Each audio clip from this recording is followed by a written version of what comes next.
Well, good morning, everyone. Welcome to the Koochiching County Board of Commissioners regular meeting for Tuesday, November 28th, 2023. Would you please help me open with the Pledge of Allegiance? I pledge allegiance to the flag of the United States of America and to the republic for which it stands, one nation, under God, indivisible, with liberty and justice for all. Thank you, everyone. Our first order of business is to approve the proposed agenda with additions and/or deletions. Today we have neither additions or deletions, so I would accept the motion. I'll make that motion. Thank you, Commissioner Roach. I'll second. Thank you, Commissioner McIntyre. Any discussion on the agenda? Hearing none, I'll call the question. All those in favor signify by saying aye. Aye. Aye. Opposed? And motion carries. Thank you. Next up is to approve the minutes from the November 14th, 2023 regular meeting. I'll make the motion. Thank you, Commissioner Hill. I'll second. Thank you, Commissioner Erickson. Any discussion on the minutes? All looks good. Good job. Hearing no discussion, I'll call the question. All those in favor signify by saying aye. Aye. Aye. Opposed? And motion carries. Thank you. Next up is financial business. Chair would accept motion for items A, B, and C today. I'll make the motion. Thank you, Commissioner McIntyre. I'll second it. Thank you, Commissioner Roach. Any discussion on the claims? Hearing no discussion, I'll call the question. All those in favor signify by saying aye. Aye. Aye. Opposed? And motion carries. Next up is to approve warrant voids. We have 3 of those this morning.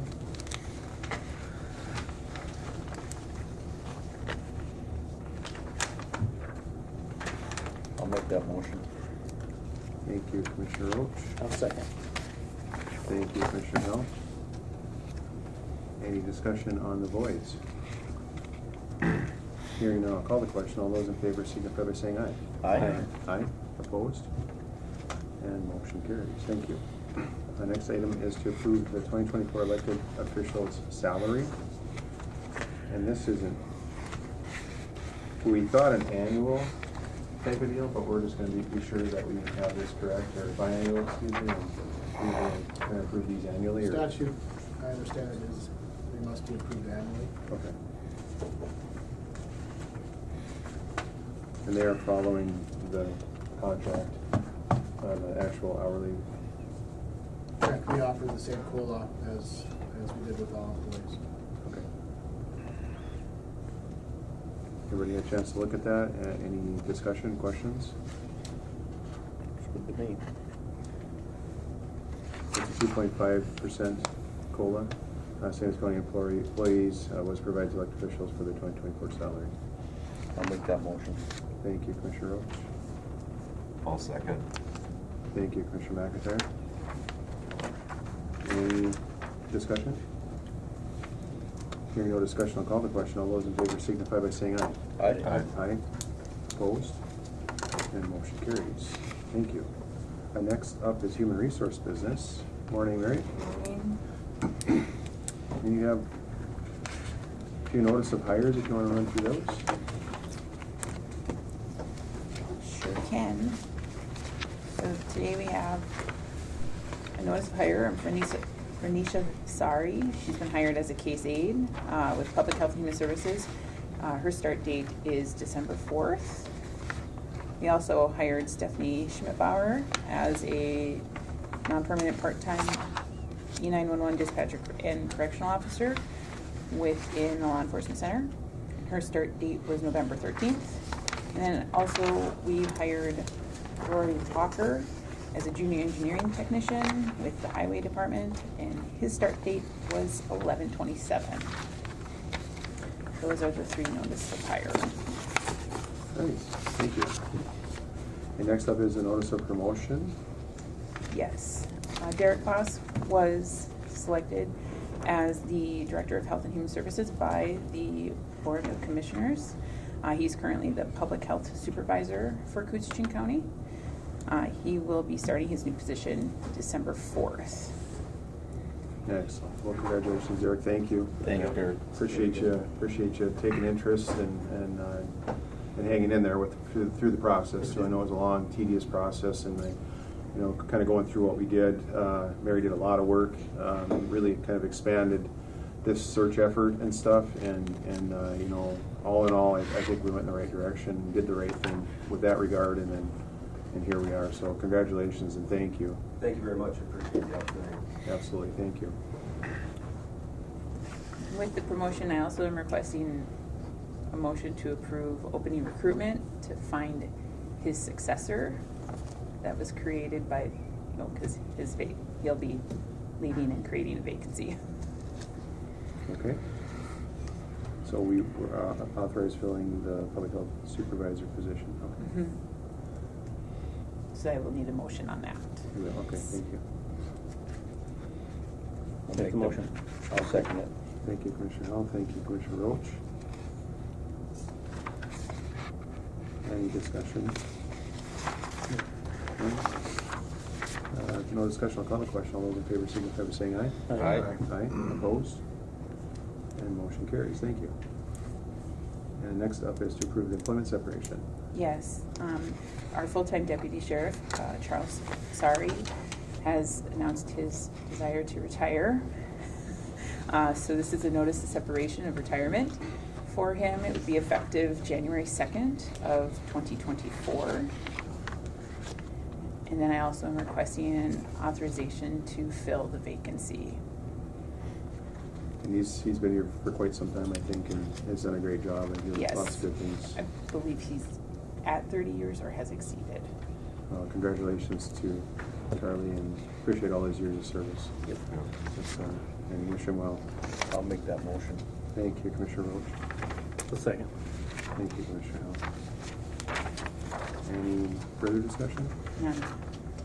Hearing none, I'll call the question. All those in favor signify by saying aye. Aye. Aye. Opposed? And motion carries. Thank you. Next up is to approve promotion of 5 permanents. Part-time deputy sheriffs to permanent full-time deputy sheriffs. Correct. We have a list here. So the board approved the sheriff's department to increase their roster of full-time deputies for the beginning of 2024. And within that, they also, they've named 5 candidates, which would include the vacancy Mr. Sari is leaving us with. Mm-hmm. So they have, within the non-permanent roster, have been able to identify those 5 people.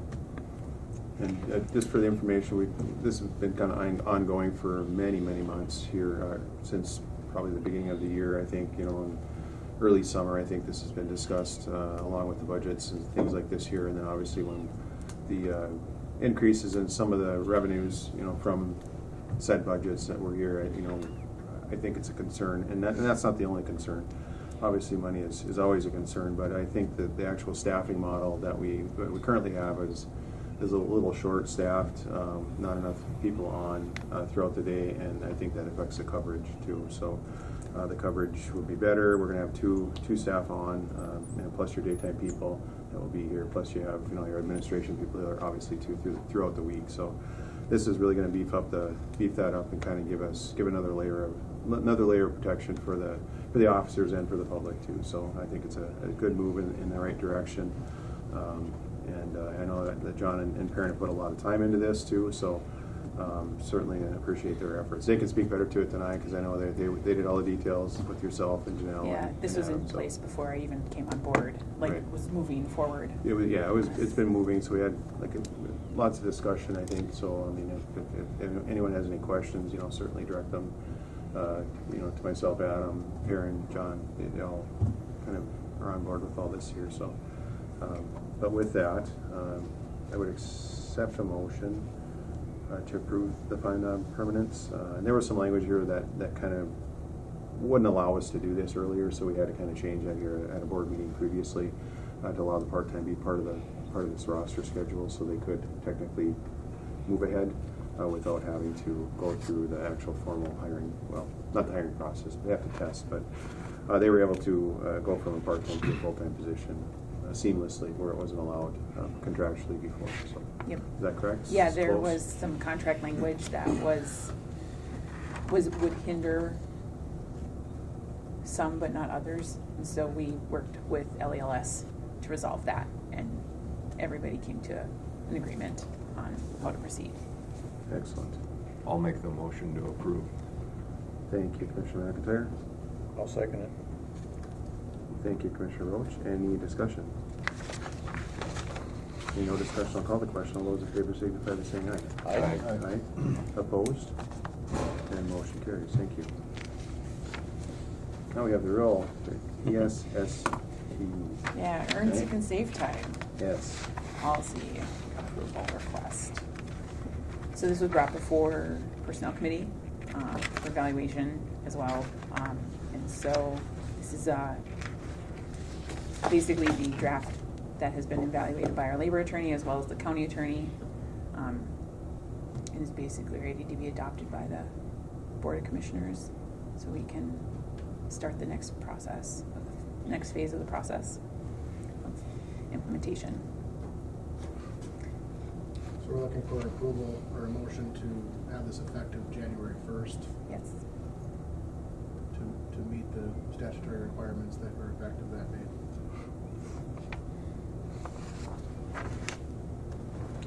It looks like it went through all the channels. Everything's good to go. Thanks for all your work on it. I know it's been kind of air puller on that, so I almost understand it, but I think you. I'm gonna get you there. I think I kind of understand a little bit. So I mean, if anyone has any questions, please direct them to Adam or Mary, because they've really been working hard on getting this implemented, and it's just another layer of employee benefit, I think, too, through the state. That's kind of a requirement that we do have to follow. So we have to have those policies in place, and this is what this will kind of show and produce. So. I think just for general understanding that our current sick accrual exceeds the new state requirement. The additional or the change in statutory language adds some additional protections, and so therefore, we needed to outline a policy that says we will follow this and then work through the administrative changes with our payroll system to accommodate those requirements, but the county's benefit did exceed that requirement, so it's more of a formality to get the policy in place. Yeah, and lots of literature to look at. So certainly appreciate you taking the time to do all that and get it to where we're at right now. So I would make that motion. I'll second it. thank you. The first and the second. Any discussion? Hearing none, I'll call the question. All those in favor signify by saying aye. Aye. Aye. Opposed? And motion carries. Thank you. Thank you very much. Very good. Thank you. Thank you. Thanks.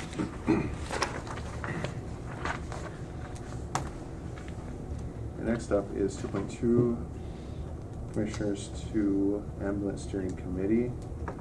The discussions kind of fell off at the time where we had a short board. We had 3 of us here. Myself was one of those 3. Commissioner Scully was the other person that was on that, and then also Commissioner Murray too at times prior to that. So anyway, what we're looking to have here is to kind of commit a couple of commissioners to this ambulance steering committee to look at the possibilities of creating some type of a funding mechanism, basically, because they have a shortage within their system there. Really due to no fault of their own. I think some of the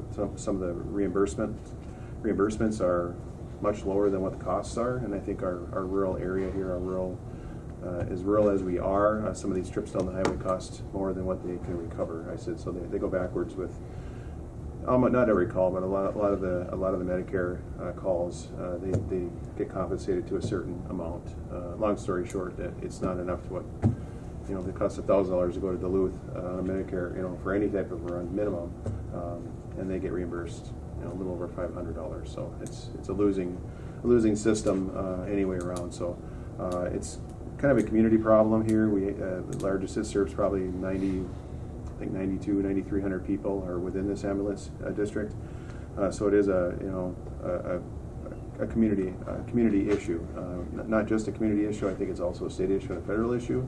With some of the reimbursement rates and the mileages and things like this here that I think we here in Canal, I know the city's been working on it, corresponding with the state legislators and beyond to get some resolve. So, but it's not an easy process either. It's a forever process, and many people have worked on it before. So hopefully we can get some momentum, because this is not just a here problem. This is a regional Minnesota problem, rural Minnesota problem, and also a rural United States problem. From what I've read, it's all over the United States. We're having trouble getting rural ambulances to respond, and different states have different rules and have different requirements, obviously too. So, but overall and in general, we're not the only community that's dealing with this. There's other counties in our area that have this very similar and very same issue. So, this is something that we already have a lot of information discovered.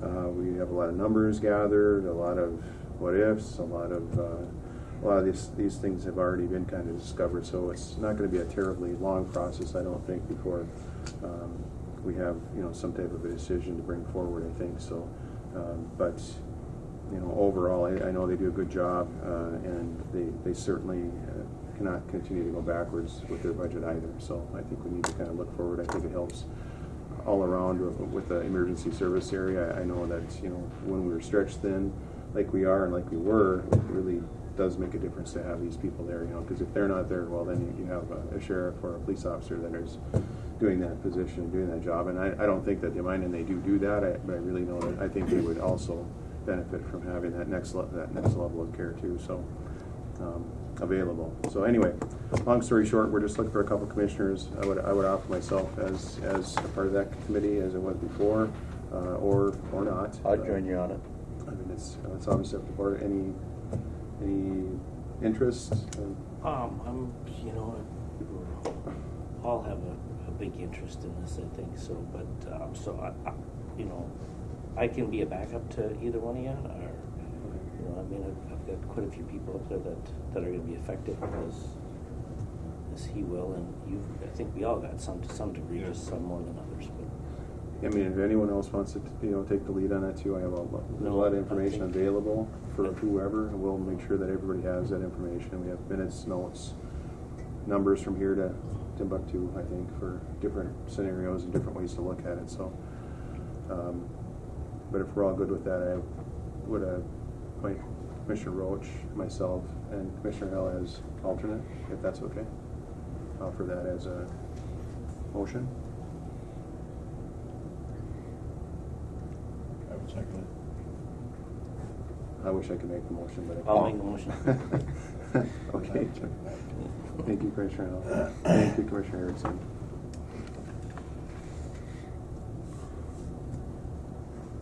Great, any discussion? Hearing none, I'll call the question. All those in favor signify by saying aye. Aye. Aye. Opposed? And motion carries. Thank you.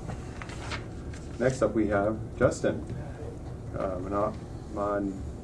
Monica, ICS project manager. Jonathan, you want to join me here? Jonathan Lewis from Wolf Architecture, I believe. have some handling mine. Okay. I set mine all aside. Oh, put them off as well then. All right. I was able to share before. Hopefully, I can still.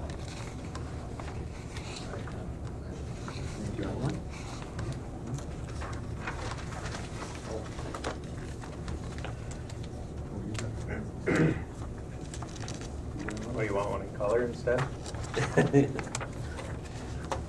Sure. Trade you. It's kind of, we've been kind of, this has kind of been a process. This is kind of This is what the I second had step of a for three-step the- process. If you want to take a look at. Yeah. I'd like to get this out of here. And Jess, you're gonna try to share your screen here? Yeah. Okay. I think it's. Oh, you got it. Yeah, but it has its own mind here and all. I don't know why this thing. if I can make it bigger or not.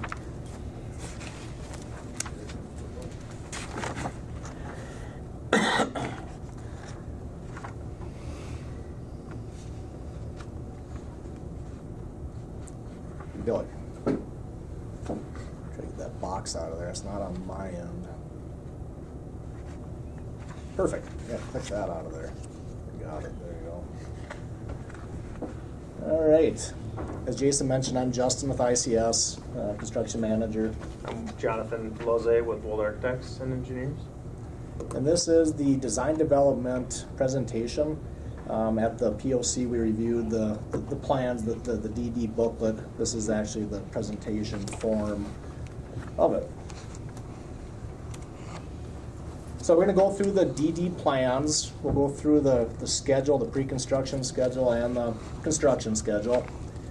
We'll go through the construction estimate and then our board recommendation. So the plan review, I'm going to turn it over to Jonathan to review.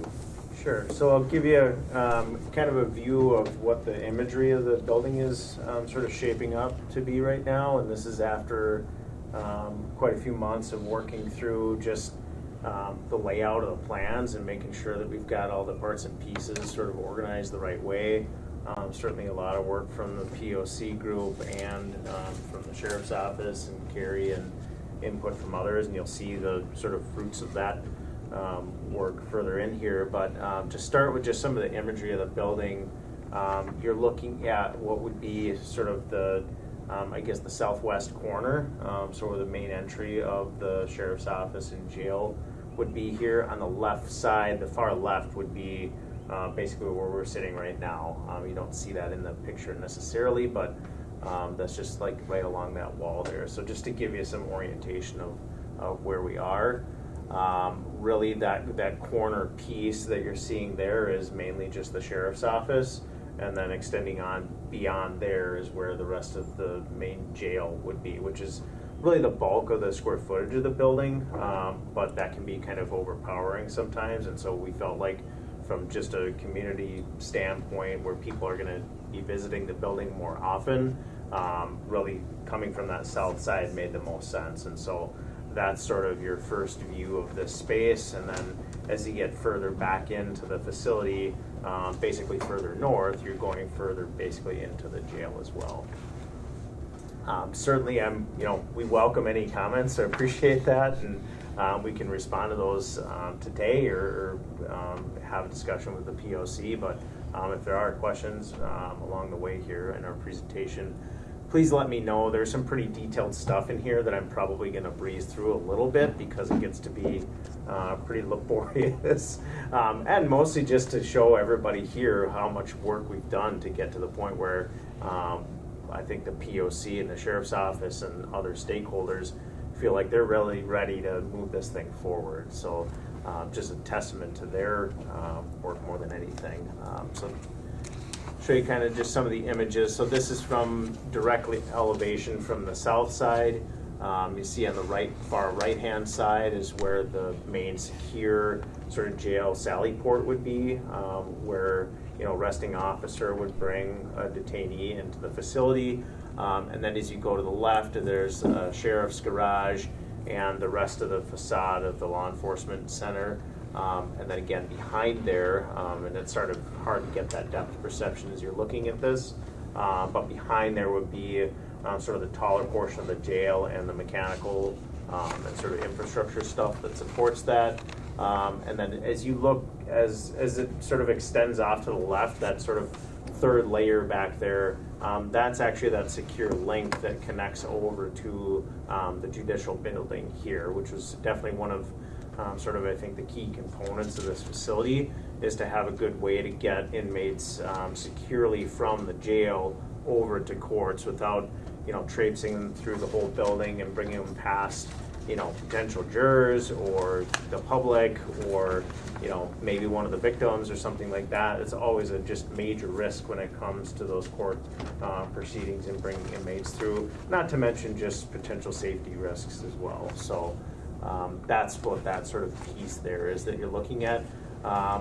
As you kind of envision what these materials are, I guess a little bit, we sort of have essentially a precast building, really one of the most efficient ways to get sort of a big box up like this in a fairly quick amount of time.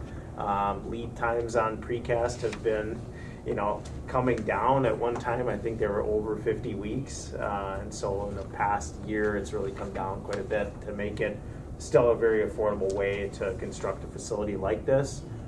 So it's a pretty hard facility because it's still made out of concrete product, but then we're able to apply some different finishes to that as well. And so you'll see a masonry sort of facade in front of that precast that would mimic somewhat what you have on the rest of this campus. We didn't take a direct literal representation of the other three buildings that are here. I think there's a nice concert of those three, but I think we made sort of some design decisions to follow some of the same materiality, but make a little bit of a break and a statement of this being a more modern facility.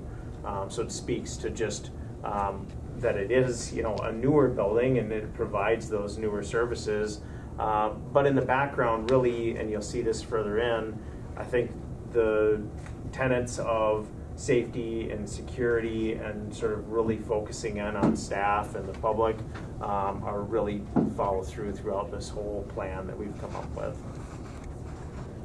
This is an image that you don't necessarily ever will see all at once because it's actually looking from the west, but it's a cutaway from that link between the judicial building and the jail. And so the left side of that sort of link is all the housing unit, and then to the right is some jail support areas, and then the far right is that law enforcement center. And sort of as you come into that sort of galley from the outside and turn right, that would be your main entry point, is just at the break point where you see those couple of trees right there. Would you share also with the extra height on this building what that actually is? Oh, yeah. So if you're looking at, you're just saying to the right of that link piece? Yes. Sure. So one of the things that we try to implement within the structure itself is to have that infrastructure built in. Obviously, there's always a decision to try to put mechanical systems like outside because it's just the most cost-effective way to do it, but extremely difficult to do it in our northern climate. I mean, having to maintain equipment that's outside just gets to be very difficult and not very easy. And so it's a lot harder on the equipment. So to implement a penthouse into the plan that projects up, but also allows some daylight in there too, I think is where we try to kind of mesh those two heights together. And as you look at the housing unit off to the left too, we kind of kept the same height throughout everything, but really within those day rooms where the main housing units are, those would be pretty tall areas that really bring a lot of natural daylight in. Not only because it's just required by the Department of Corrections, you have to have a certain amount of daylight into each day room and into each cell, but also because I think one of the biggest pushes just to try to, there's a lot of philosophy behind this, but try to reduce recidivism is to have an environment that has more natural light, that has a space that makes them feel sort of more like a human being, I guess, than something that feels like just very institutional, no daylight, sort of a basement. And so trying to create an environment that, the terminology that gets used today is, a more normative environment, and helps people, sort of look up and be optimistic about what's after, maybe their sentence comes down. So then this would be a view from the north facade. So you're looking essentially at kind of the back side of that penthouse up high. And then around the bottom is where that housing unit is, where we're implementing just some windows just to show, I guess, a break up that facade a little bit. It could be just all masonry, but it feels kind of monolithic, and so try to follow some just general cadence of having some openings within that precast, but still following that masonry for the sod. And so from the north view, there's a pretty good blend of, I think, the existing and new buildings there. So it doesn't take away necessarily from definitely that historic courthouse view and some of the other facilities that are there. And Justin will get into one of the other sort of site features that'll be on this north side that I think is extremely important as well.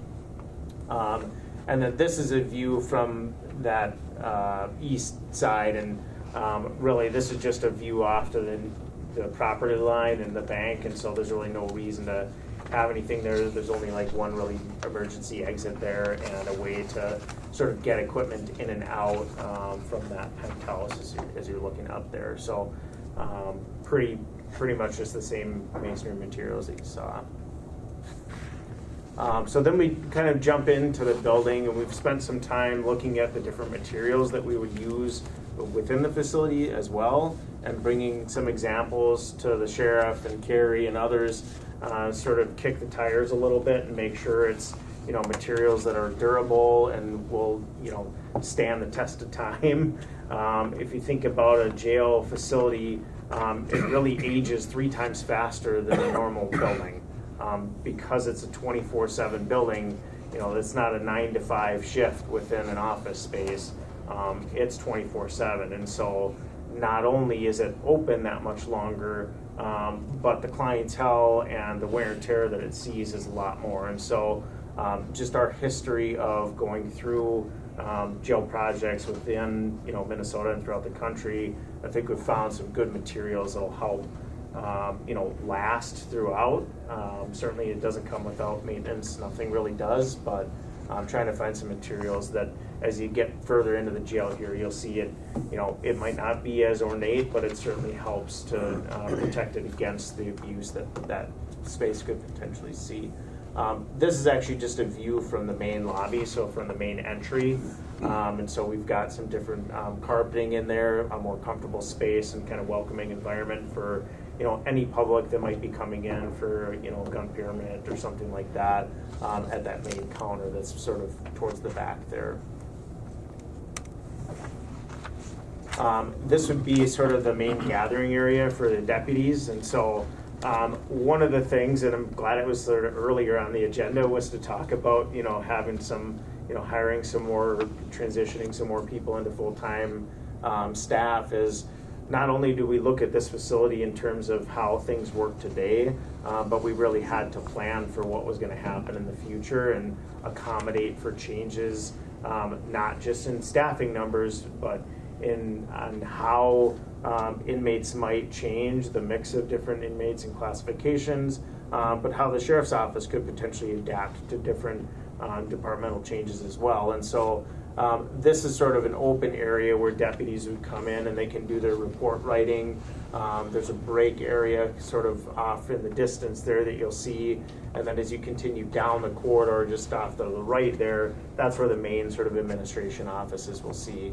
And again, we're kind of going through this backwards a little bit because you're seeing all the images first. And then you'll see the plan and we can kind of point out where some of those spaces are in here. But I think it's fun to do this first because you just get that first view of kind of what this building could potentially look like. This is actually the sort of heart of the jail facility, I'll say. This is where the master control and dispatch stations are. And so one of the key, I think, elements that we had to incorporate within this building was to make sure there was good sight lines to have and employ good safety and security measures for staff. And so sort of modern jail design says, and the DOC has recognized this as well with the staffing ratios that they allow for, is that having sort of a master control station right in the middle of where all the housing units are is really the optimal way to do it, because you've got the one person sort of sitting in the middle observing all the cameras. They're also doubled as dispatch, so they're taking those 911 calls at the same time, but they can look through the glazing there, the windows that are on the exterior of their office space, and see all the housing units just in an almost panoramic view. And so it gives the best ability to monitor inmates while they're just going through day-to-day activities or moving people from space to space, while still functioning within their own tasks of picking up those 911 calls, dealing with sort of overflow from other sheriff's office issues, and allowing doors to open and close electronically. And so that's another sort of, I guess, probably major upgrade for this new facility is having a more modern way to control doors that are open and closing rather than, having older keys that get lost and things like that. And so I think it's, one more piece of this puzzle that is sort of hidden in the, technology of all the screens here, but that's kind of reality for the number of screens they would have on their desk, the number of different software systems that they're going to be using. This is just a view of the sort of day room for one of the cell units. And so you look up and it looks kind of like a light. It's sort of hard to model, I guess, daylight on a computer screen. But really we would have a pretty large skylight up there. And so that brings in that natural daylight without having exterior windows necessarily where people could, either see in and out, or even if it were just frosted glass, it still doesn't create that pure daylight that a skylight necessarily would from above. The other reason to implement a skylight a lot of times is, and I won't get too far into the weeds on it, but just from a code standpoint, it allows us to have a much more efficient sort of building system in place too.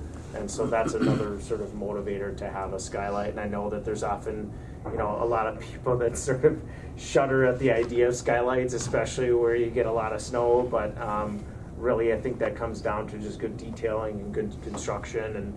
And it's still pretty successful, been pretty successfully implemented within jail facilities. So this just jumps to the plan, and again, it's kind of hard to see, but the orientation is just as you would think, and so down is south and up is north. That sheriff's office is essentially that sort of purple corner there that you're looking at, and that would be mostly the staff-only side.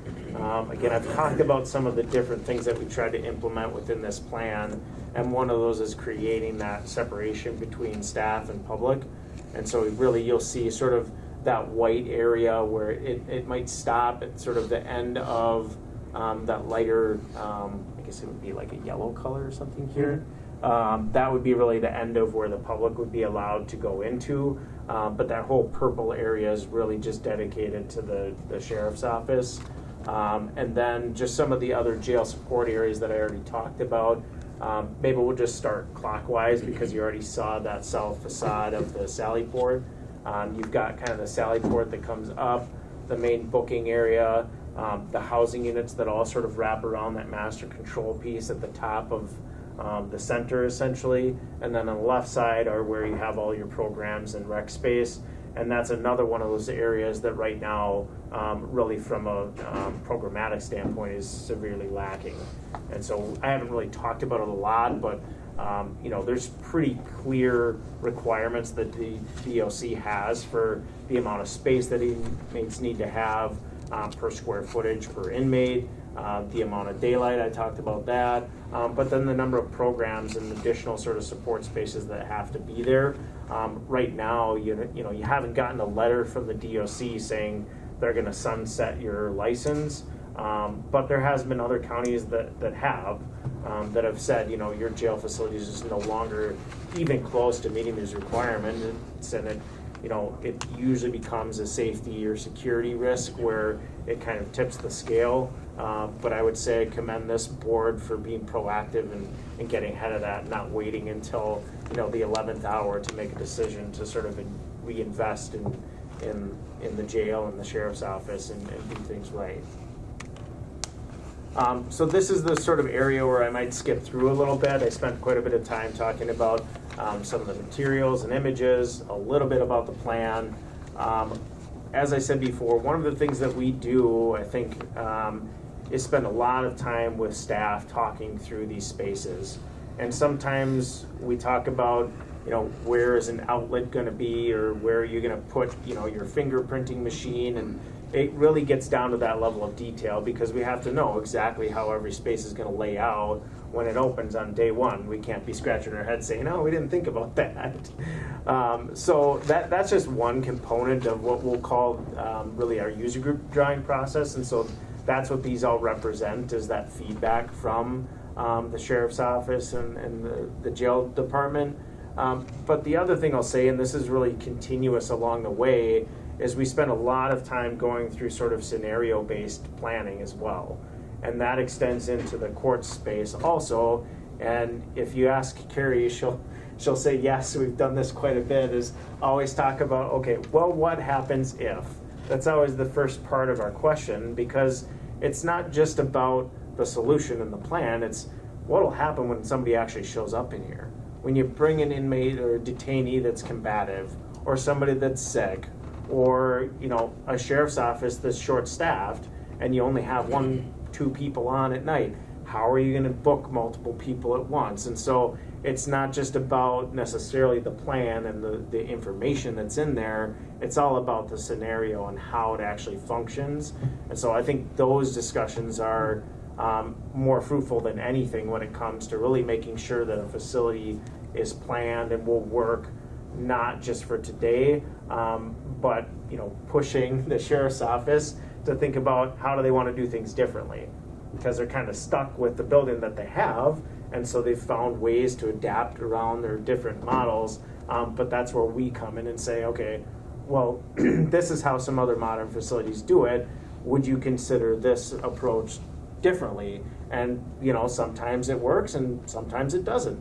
The staffing model has to match up with the facility and the function as well. And I think we've really reached the point where we know that I think that's going to work now. And so we're getting into the weeds on just making drawings that somebody can actually build, not just ones that look pretty and have some detailed information on it. And so that's kind of the next phase of this, is for us to really dig into the engineering and the material finishes and things like that to make sure that we've got a detailed set of drawings that a contractor could actually build from. So as I said, I don't know, I can kind of flip through these individual user group drawings if you want me to, but again, it gets pretty detailed about how all these different spaces are laid out and kind of just the different furniture and devices and things that might be in there. So this is that housing unit and showing the different classifications. So there's, you'll see some sub-day rooms. There's essentially, if you count the sub-day room as a separate, we'll call it housing unit, you actually end up with 1, 2, 3, 4, 5, 6, 7, 8, 9 different sort of classification spaces potentially, which is really ideal for any jail, but really trying to pack that into such a, I would say a medium-sized facility that you have is always a challenge, but this sort of pinwheel design tends to be the most efficient way to do that around that master control station that I talked about before, which is right at the center in there. And these are the program and support spaces. So you see a library, a couple of Zoom spaces to have video court, and then also a multi-purpose sort of rec space for some physical activity. And then jumping up to the court space, and we just had another meeting as early as yesterday to talk through this and how it's going to function again, but just expanding that jury room so it's real functional and safer, and provides the support spaces that the jurors will need when they're potentially in deliberation. But then to the north of that juror room is having that secure link across from the jail. And so you'll basically see a secure elevator on the far north side there, a small holding area in case they're, maybe in recess or just waiting for a moment until they're allowed to come into the courtroom. But just off to the left of this plan would be that courtroom, and so they would enter in from the back side of the courtroom. And then you kind of have just to the south of this is where we just barely touch that judge's chambers and have a little bit of different configuration there. And yesterday there was a primary focus on some of the other work that's happening potentially in that courtroom, and just making sure that what we're doing marries up with that, and that we're not spending good money after bad. So Finishes. So then we have some finishes, like I said, we've kind of gone through and decided where to implement different flooring finishes and wall finishes and make sure it, not only is comfortable, but durable at the same time, and provides, sort of a good environment with some different colors and things like that implemented that aren't too over the top. All right, any questions from the architectural standpoint or anything else you wanted to? I don't think so. I kind of I pushed through, tried to go pretty quick. But again, if there's any questions, feed that through Destry or Jason, and we can work through that at the POC, and appreciate any feedback that we want to give. So I get to see lots of buildings and lots of plans. So. Yeah, good.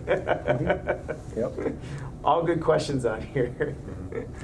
So what we see in here is the civil plan, the parking lot plan.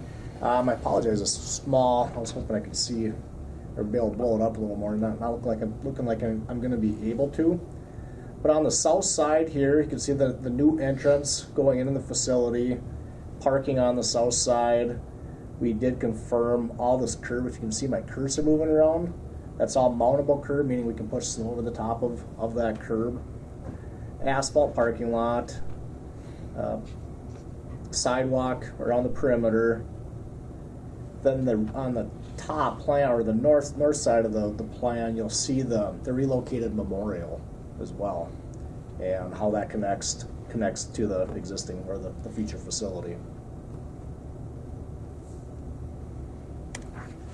Utility plan.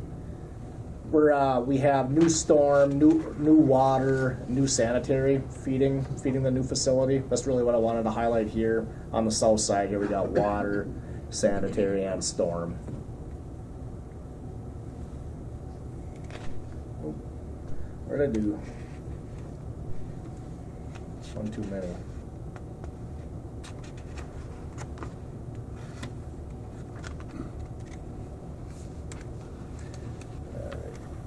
So now we're at the schedule here.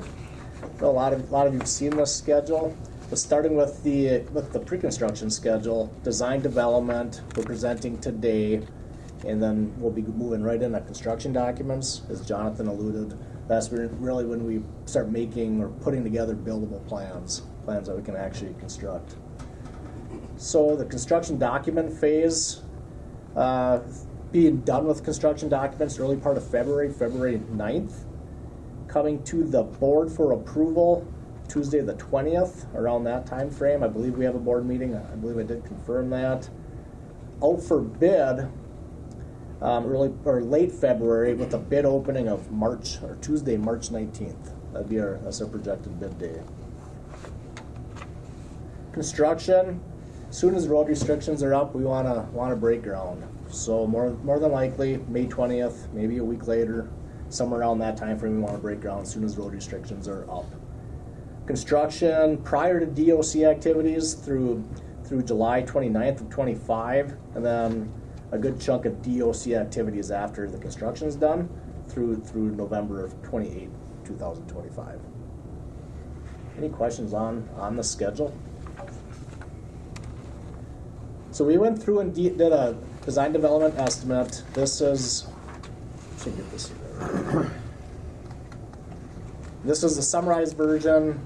There's a lot of line items between each thing you see here: building demolition, building structure, et cetera, et cetera. This is all rolled up to a summarized version. But we are coming in at just what we call base bid, what the design looks like right now. But we always put together different alternates or options to make sure we're going to be successful at bid day. So base bid before the options, we're at $17,692,692. It's about $1 million over our construction budget, but we've been working with Jonathan and his team to look at different options, and these are some kind of low-hanging fruit, just pretty things we feel very confident we could incorporate in the design. So with those options included, option 2, 3, 4, and 5, which is eliminate or reduce some thin brick, have more of a mid-level precast, eliminate metal panels or eliminate or reduce, maybe eliminate some of those planters. I think you brought that up too, Adam. eliminate or reduce some overhangs. So really with some options, we're about 1% over, 229,527. And this is an estimate. It's not a bid. This is, we reached out to a lot of vendors, talked to a lot of people. We did factor in a 3% cost escalation here and travel because of our location. It's the real cost that we're gonna have to deal with. There's a 2% estimate contingency on there and the 5% overhead and profit. So from our perspective, we feel like we're right where we need to be at this stage of the game. We are showing a little bit over, but we'll continue to work as a team to make sure we're gonna be successful at bid day. I guess another piece of good news too is as we look through the plan, we started out, pre-planning, I don't know, maybe over a year ago at this point, and we had just sort of a basic square footage that we thought the facility was going to be. But realistically, as we go through here, what we found is we're slightly under what that planned square footage would be. And so oftentimes whenever we start designing something, every space starts to inflate a little bit. And so anytime, you're hitting budget numbers that are well in excess of where you thought you were going to be, the first spot to cut is to start to cut square footage. And the good news is we don't necessarily think we have to do that here. We've got adequate square footage without being over and above what we originally planned for. So. Well, it's been a moving target the last couple of years. It's just been crazy. So It really has. It's just been really hard to stay in front of it, but it does seem to be stabilizing a little bit. I say that very cautiously, but yeah. yeah, it's been a tough road. Yeah.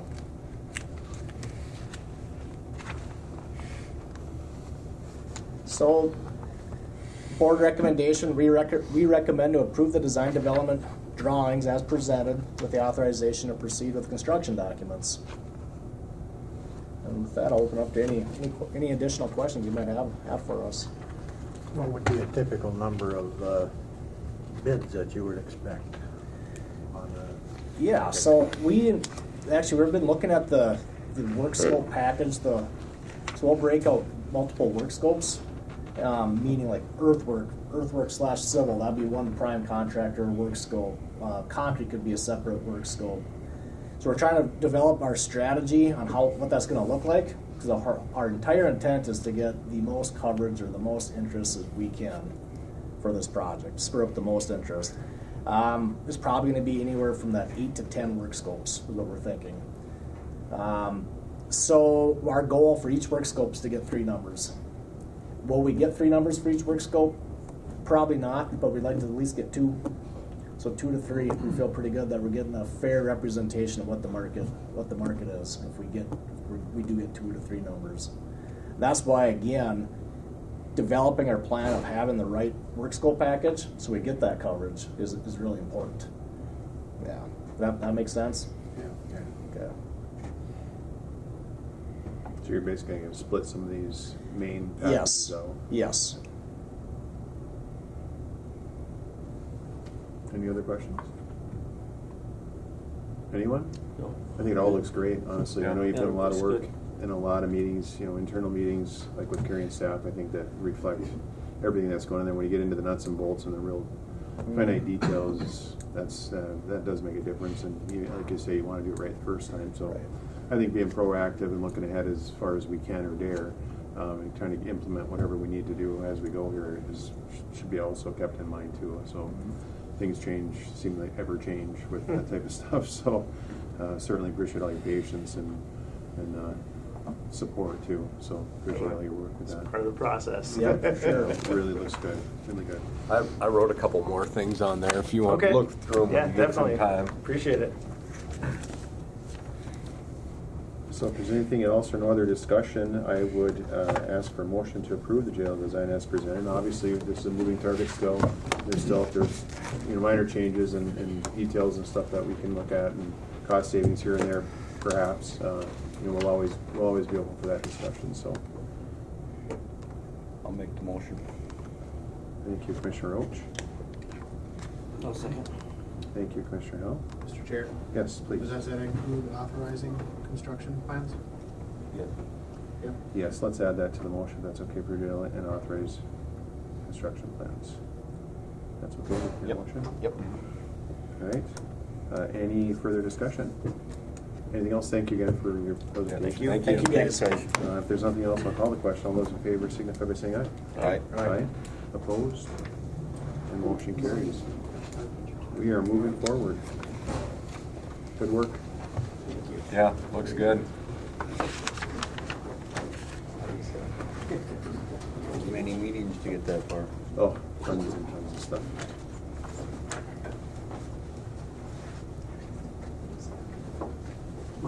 Yes, you are. Come on up. You are the next contestant. Price is right. Good morning, Ellie. Good morning, everyone. Good morning.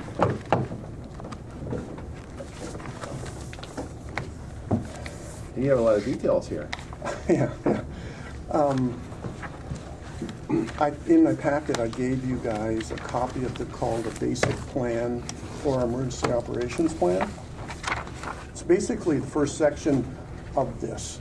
This is the entire emergency operations plan, which really sets us up to handle just about any disaster or event that may take place in our county. So if you look at your packet, I think it basically, on page 1, really explains what the basic plan really is all about.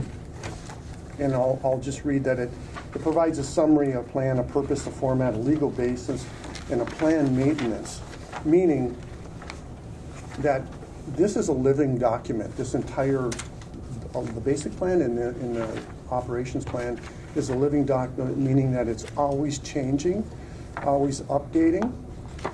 And what I want to do is kind of give you a very quick, brief rundown of how this plan is scrutinized.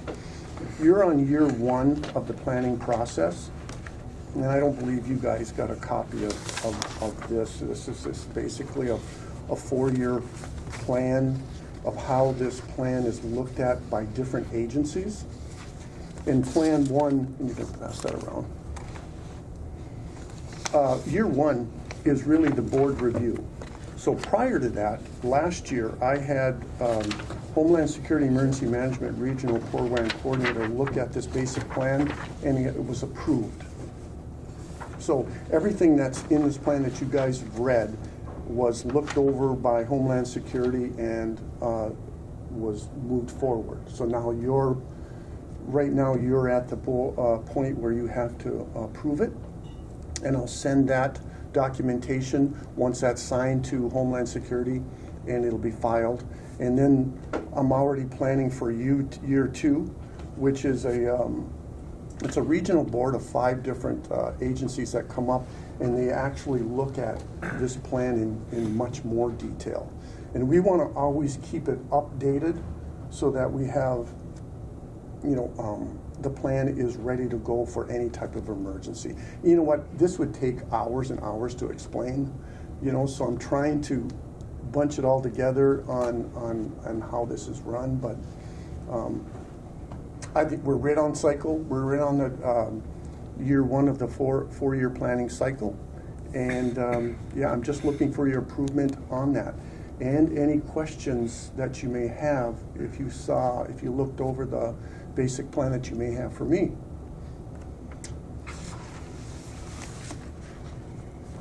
Any questions for Phil? It pretty well explains the purpose and the format of the plan in there, why we have it, and why we continually have maintenance on it. And that includes local training when you get to that point within regionally and locally? Yeah, yep. This is, like I said, scrutinized by so many different agencies, which it has to be because of the. I get a grant every year, and it's part of the process for the EMPG grant that I apply for every year to pay for, my budget. That they require all these things to be looked at on a yearly basis. This is just one small part of the pie.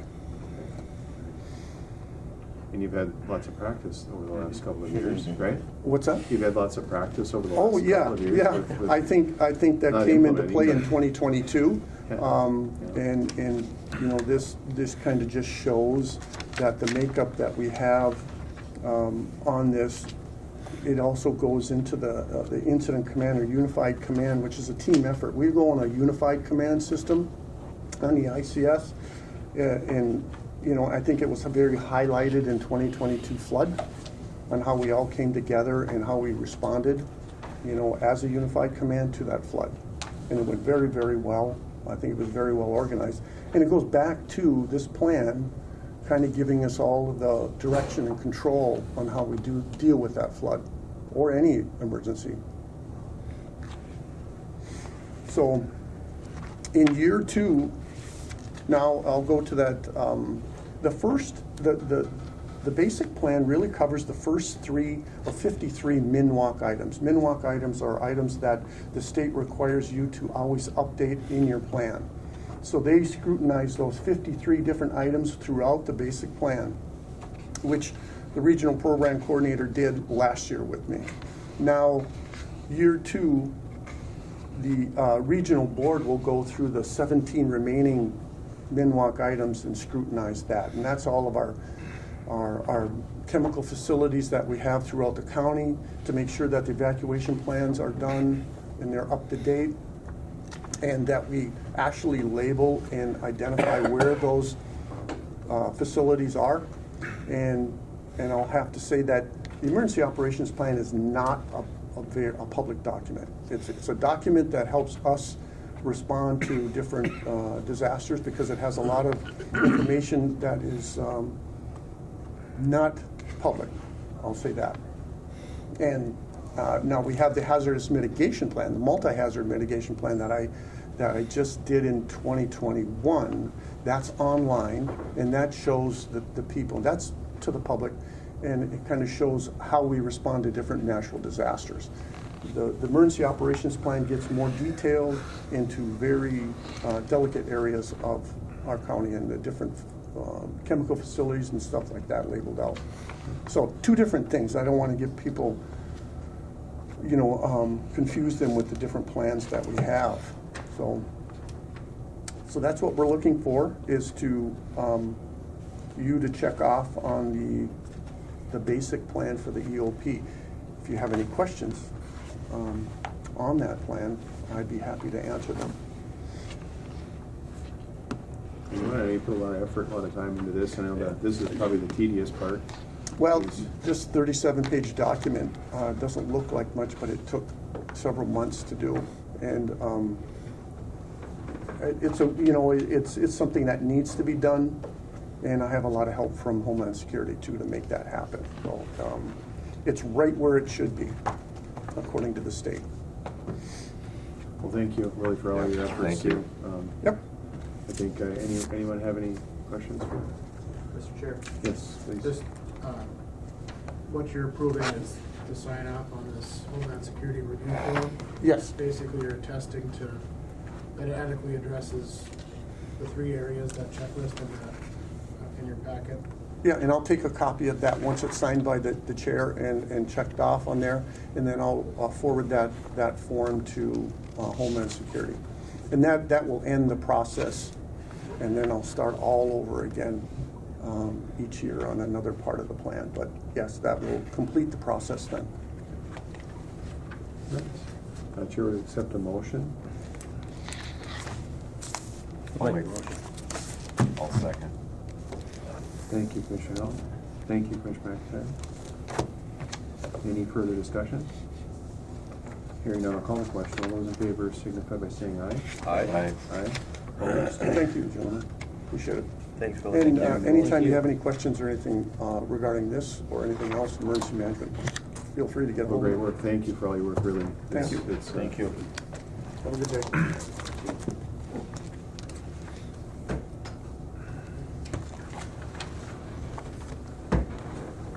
Good morning, Justin. Morning, Commissioners.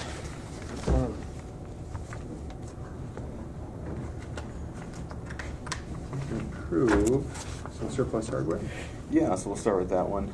We currently have 44 desktops that are past warranty and won't be used in the production environment again. Our LFA member Tim Gerlach has refurbished about 20 devices so far and wishes to continue that project. Refurbished and donated PCs in the community. So I'm looking for the approval to donate 40 of those surplus desktops to that cause, keeping 4 desktops and 4 laptops in our surplus supply in case anything should happen to our existing and in-use devices. All of the PCs that we donate will be wiped or have their drives removed and crushed before we donate those, so there won't be any county software or information on them. Excellent. And what would happen to these otherwise? Would they just sit in a room somewhere? We would give them to Matt, Wayne, and ESD, and they would just dispose of them. Okay. So they're getting back out into the community and Yep. getting used. And I heard of the program through a KPI committee and stuff, Mhm. and through Leap for America. So Yep. Tim's doing a great job, and Jackie also started kind of the process of that and continued it. So it's great. And Yeah, it's one of the main areas that Tim is finding success is reaching out to the public to take these PCs, and then we're trying to work through his other projects with that, the ACP sign up for the cheaper internet enrollment, as well as leading the classes through the digital literacy program. So Right. it's working well. Him working this avenue through the device refurbishment donation. Yeah, you can kind of loop all those together. Exactly. So, yeah, it's great way, great approach. So. What is the ACC LFA? American Connection Corps, Lead for America.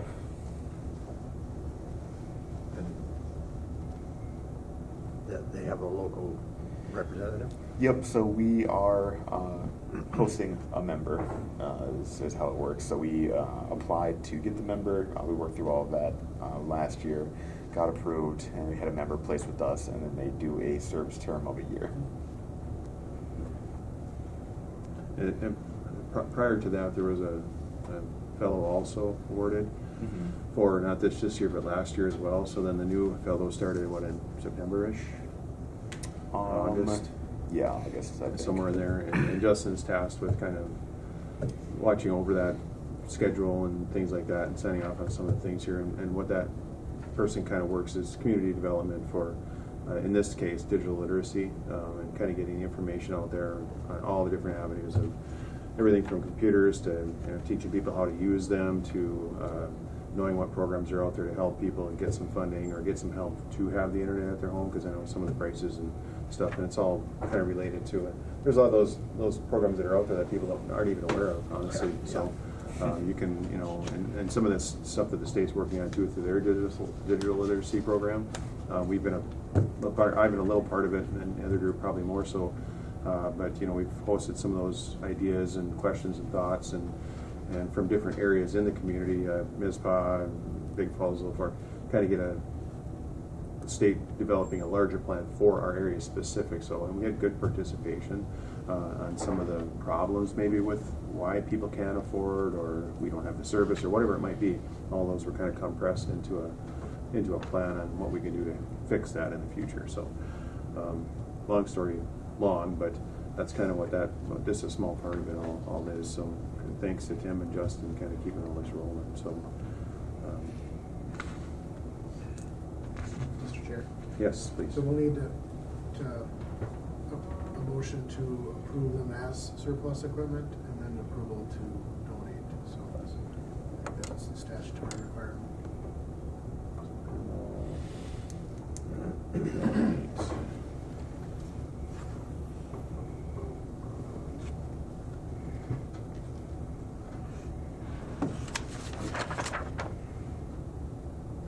Donating 40. Okay, so motion to approve surplus hardware donation of 40 desktops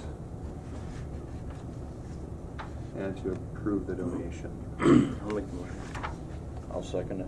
Thank you, Commissioner Howell. Thank you, Commissioner Roach. Any further discussion? Hearing none, I'll call the question. All those in favor signify by saying aye. Aye. Aye. Opposed? And motion carries. Thank you. And next is the execution of the Civic Plus. Yep, so Civic Plus are the folks who host our website. Their pricing is increasing from $5,800 to $6,851. So just over $1,000 increase there. With that increase, we get a few enhancements. The first is the Civic Plus portal, which is a free digital hub where we can host documents for both ourselves and the public to access. So that'll help simplify where they can get those documents on the website. They have an integration with Moncito, which helps us with ADA compliance for the website, so those that are blind or deaf can still access and use our website appropriately. And they also have enhanced cybersecurity, and we've been talking about that as well, and they're focusing on that on their end, so a price increase due to the additional safeguards that they've implemented. We do have a free website redesign coming up with Civic Plus, so I wouldn't recommend moving away from them at this time. So I do recommend approving that, the new SAL. And this is an annual contract? Correct. Okay. I will look for a motion for approval of the 6851 along with the new portal and enhanced security and the integration. I'll make the motion to approve. Thank you, Commissioner McIntyre. I'll second it. Thank you, Commissioner Roach. Anything further on that one? No cost at this time, but the renewal is in January of next year. Next year, okay. If there's no other discussion, I'll call the question. All those in favor signify by saying aye. Aye. Aye. Opposed? And motion carries. Justin, do you need Roy to sign that, or do you sign it? I can sign that one. You guys approve Justin signing that as well? Yes.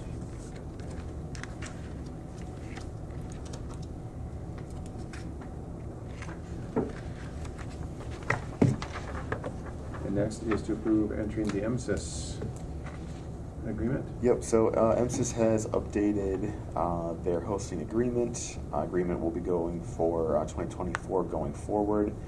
I did send it to the county attorney. They said that it looked fine from their perspective.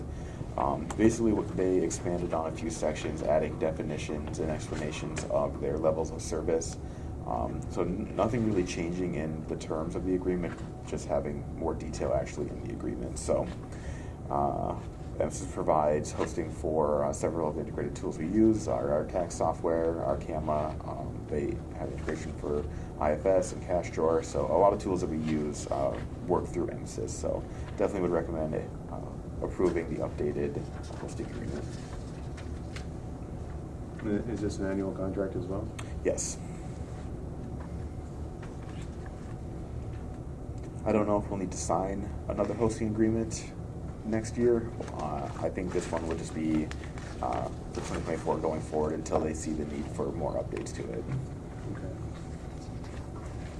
Wishes of the board? Make the motion. Thank you, Commissioner Roach. I'll second. Thank you, Commissioner McIntyre. Any discussion? Hearing none, I'll call the question. All those in favor signify by saying aye. Aye. Aye. Opposed? And motion carries. All right. Thank you, Commissioners. Thank you.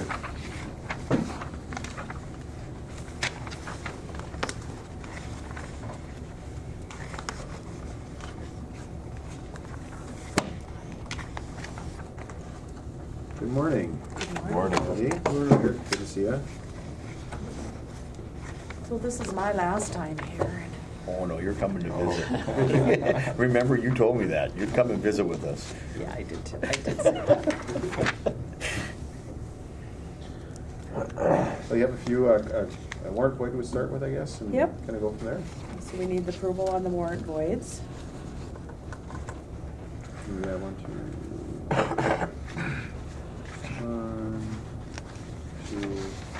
3, 4 of them. Three, were? 4 of them, yes. Okay. Accept the motion to approve. I'll make one. Thank you, Commissioner Hill. I'll second it. Thank you, Commissioner Roach. Any discussion on the warrant voids? Hearing none, I'll call the question. All those in favor signify by saying aye. Aye. Aye. Any opposed? Motion carries. Thank you. And then donation. And then the second item here is the donation from the Knights of Columbus for 260 children's winter coats. There are some adult coats in that mix too. So we got them and we started giving them out right away, and we have signs on our door that anybody that comes in that needs a coat is welcome to go and and pick one out that's their size, and we encourage anybody, we contact the schools and servants of shelter and all of the other places that we can think of to hand out these coats as needed, so.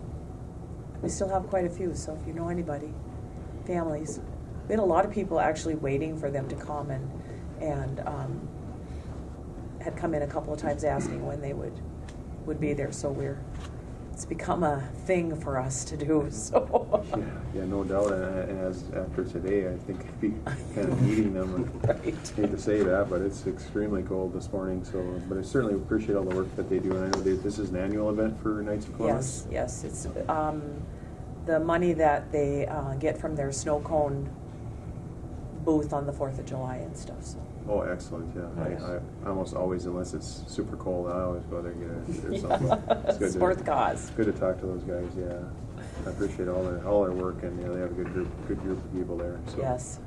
Very nice. And they have a lot of fun when they bring the coats. The last couple of years, they've made a little video outside of them delivering the coats, and it's quite humorous. Yeah, they're. Gary Loop is quite humorous. Bunch of characters, there's no Yep. doubt. That's great. All right, we will accept that donation and with appreciation. And you have another donation. Yes, we have another donation from the VFW Post for 35 pairs of snow pants for children. And that is really useful for us to get those snow pants for kids. We had talked to the Knights of Columbus about that, and they're not able to order snow pants from the place that they go through, so it's really nice that the VFW was able to get us some. Kids always need snow pants, they go through them really fast. Yeah, in the same place, same type of, just pick them up, call Yep. and see if they're there and go grab your size. Yep. All right. Well, again, appreciate the VFW. I know they do lots of great community work there too. So, and a lot of people appreciate what they do and donate to them too. Yes. So that's.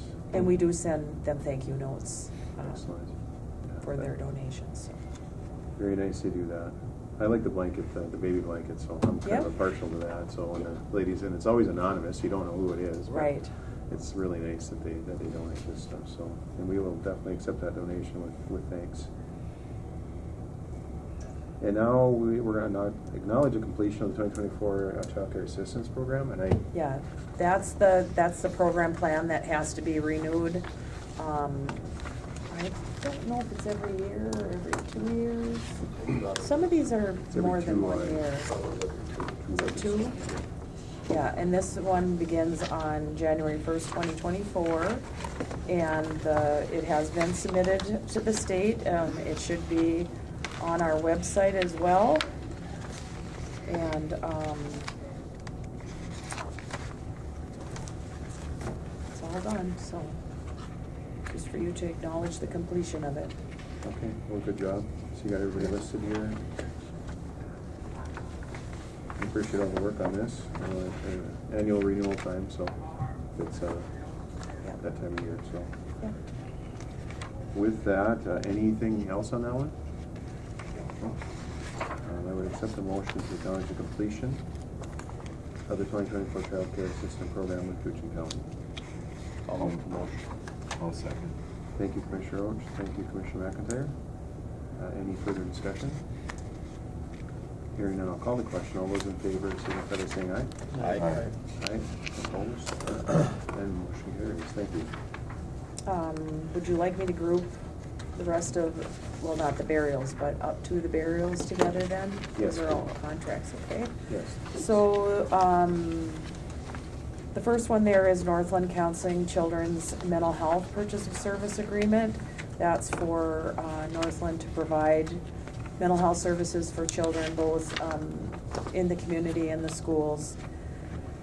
And we pay them to do that. The next one is the renewal of the Northland Counseling Clubhouse Purchase of Service Agreement. That's the Hardwick House, which is over on 11th Street, for the clubhouse for the people to access and enjoy. And the next one is the renewal of the Northland Counseling Mental Health Purchase of Service Agreement, and that's the one, if you remember, when we talked about our budget, that we moved some money. It shows an increase from last year, but it's because we moved some money that was set aside for a different service that they no longer provide, and we move that money back into the general contract for them to use. Then we have the Friends Against Abuse purchase of service agreement. They provide us with supervised visitation for kids that are court ordered to have supervised visitation, either through our office or possibly just through the courts. It may not be a family that we work with. The Nemo Jet is the purchase of service agreement that deals with our employment services to help people get ready for jobs and to find jobs, and they report to us and work very closely with our financial workers in order to do that. The Tri-Min CMHS service agreement is support for our computer systems for the ACS and what's the other one there? That's two S's in it. It's a social welfare account. Yeah, the social welfare system, and then ACS, I don't know what ACS stands for. Agency collection system. There we go. That's for child support and for us to collect other funds owed us through social services and whatnot. The last one there is the approval of the renewal of First Call for Help purchase of service agreement, and that is our portion of the emergency line for people in crisis to call and receive referrals and help. Is that the one through North Line? I think it's something else. Is this First Call for Help? A state line here? This is with out of Grand Rapids. Okay. Is that 988? Pardon? Is that 988 number? Is that the number they dial? Is it 988 or 211? I think it's 211. Okay. Maybe, they've changed it several times Yeah. in the last while. I know they have 988 used to be for, they were giving out hats at Northland Council. Okay. On the And- back of the hat, First Call for Help is 988.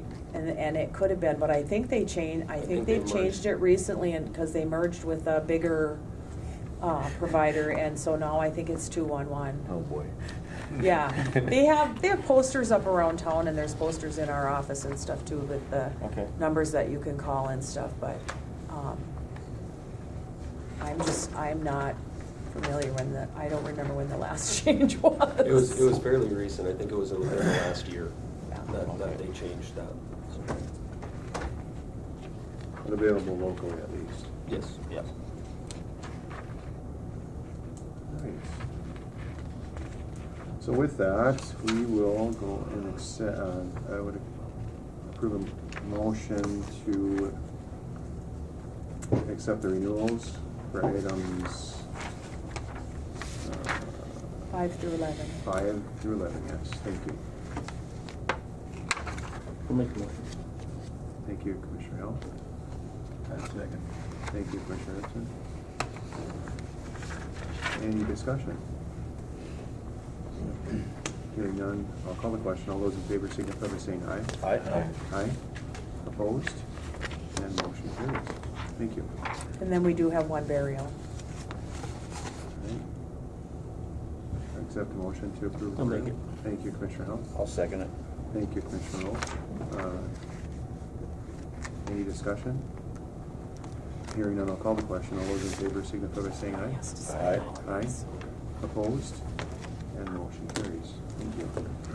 Thank you, Trent. All right, Good morning. the important business now. Yes. All that other stuff was just lead up to this. Just lead up to this. That's all important. You got a couple of resolutions? Yeah, so we've got two RBAs here. Both of them are for local road improvement project sponsorship. The first one is through the city of Big Falls, and City of Big Falls is requesting a resolution of support for the local bridge improvement project funding opportunity, LRIP. because we all like to abbreviate things. This funding is through MnDOT. It opens up some money for small municipalities below 5,000. Also reservations. Yeah, it gives them an opportunity to fund some of their street projects that they might want to do. So they're requesting that the county act as a fiscal agent between the state and the city. Small town would be expected to hire a consultant to basically run the project, design the project, run the project, inspect it, and everything. So our involvement would be pretty minimal. You know, I would come through, I would audit it occasionally if they got awarded the money. Let's see, Big Falls, their project, if you look in your board packet there, you can see that it includes one block of Nicollet Avenue, and then 1, 2, 3, 4 blocks of 4th Street Northwest.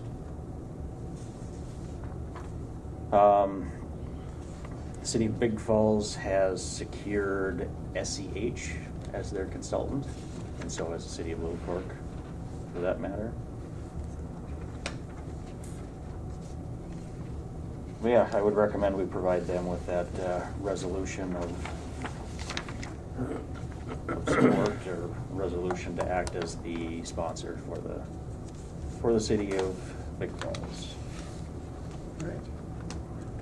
I'm looking for a motion. I'll make the motion. Thank you, Commissioner Howell. I'll second it. Thank you, Commissioner Roach. Any discussion? These are their local municipal roads, the ones that they maintain. What are they now? Are they currently asphalt? Are they dirt or gravel? Yep. They currently are asphalt? Yep. Okay. Yep. And this is a fully funded project for them if they're awarded? Yeah. This one of the Big Falls is gravel, isn't it? Nicollet Avenue might be. I'm pretty sure that 4th Street is. It's blacktop all the way down to the Nelson's house, Okay. which is the end of the road there, so.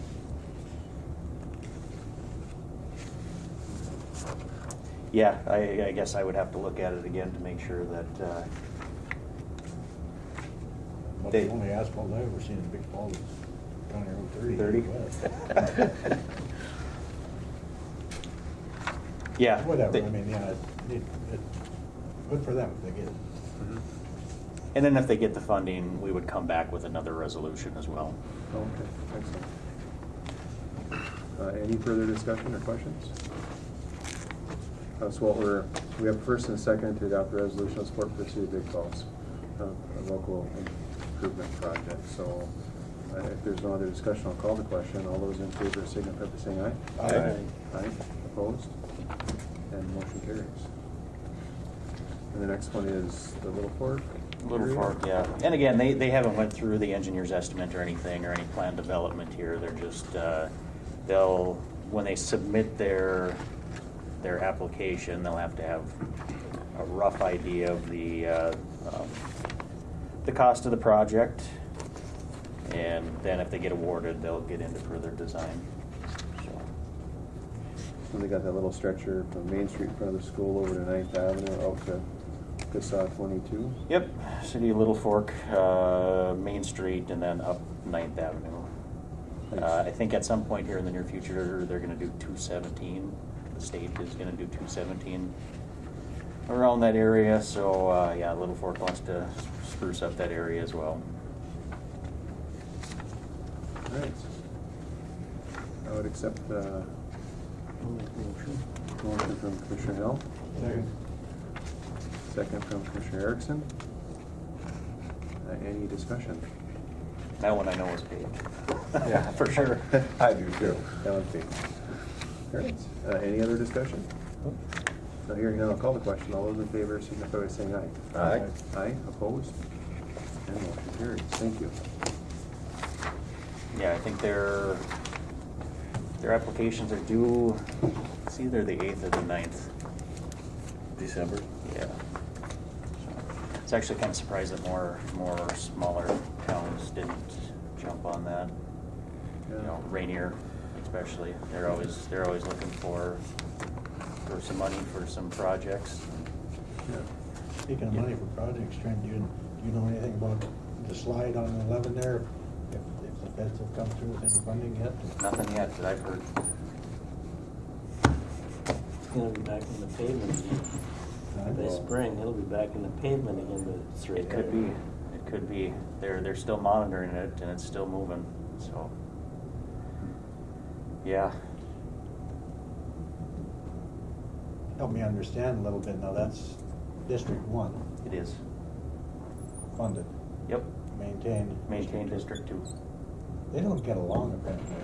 So I mean, there seems to be a lack of communications there on projects that need to be done and whatnot. Yeah, I think they get along, but with that overlap, they each like to push stuff off to each other. Yeah.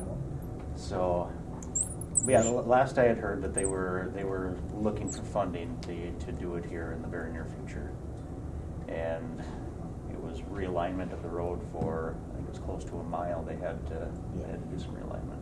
What I don't understand though is we got a request from, I think it was District 2 for a letter of support to the feds, Koochiching, Yep. which we sent. Well, District 2 maintains, they don't fund, right? But, so I would think that District 1 would be paying a little bit more attention to it. Yeah. And the other thing that was noticeable is shouldering roads. And they stopped when they got to the county line, coming this way. Okay. They shouldered south, and then they shouldered 11 until they got to Koochiching County line to quit.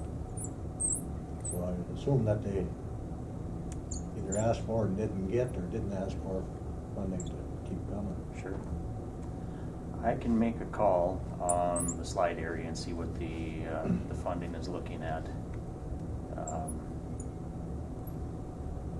I can ask around about the shouldering too, why they chose that, or if it's just a, you know, I mean, I assume that at some point we will have a meeting with the District 1 supervisors, generally do, right? And I mean, that's probably this topic then or something, you know. Yeah, that's a good point. We could bring them in for, have an update for those folks out there too. Mhm. I drove through there several times, and I mean, I knew it was a slide area, I just wasn't sure what the plan was. At one time I heard that the state was maybe gonna perhaps reroute it themselves with some internal monies maybe. And I don't know if that's where they have it cleared as a plan through the woods there, or if that's for something else, or what it is exactly, but. yeah, last I heard, I think they were going for some protect funding, I believe. Okay. Yeah. There should be federal money available, because that Highway 11, wasn't Highway 11 at one point designated as a defense highway type thing? Could have been. I remember some discussion about that, but then I remember a lot of stuff because I'm old. Oh, that's good history to bring in though too, because it does make a difference. I mean, it's, Well, you know, definitely designated like something like that, you know, and it certainly should be taken care of. I mean, it's not gonna stop, so. never would have started it if they hadn't messed with the bank there. Hammer pylons in. Yeah, it's, About the only way you're gonna stop it from getting the water corroding underneath it. That's kind of a weird area because the slide is, what is it, about 25 feet down from road top. It just, it wants to kind of scoot out like in a J pattern. So, you know, there's possibility where they could pound in some sheet piling or something. They've got specialists working on it, I know, developing a plan. They've tried a bunch of stuff. They have. Yeah. Combating Mother Nature can be kind of tough. Mhm. Yeah, there's springs everywhere along that bank. Along the Little Fork River is terrible. That's probably the worst one of the bunch.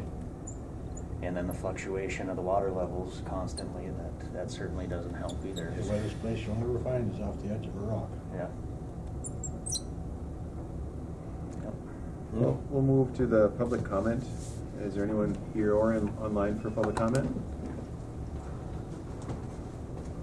Hearing no public comment, I would ask Thanks, for a Grant. motion. Any other Thanks, business? Thanks, Grant. Yeah. No other business, I would ask for a motion to adjourn. I'll make the motion. A second. Thank you, Commissioner Roach. Thank you, Commissioner Hill. All those in favor of adjourn, say aye. Aye. Aye, opposed? The motion carries. We are adjourned.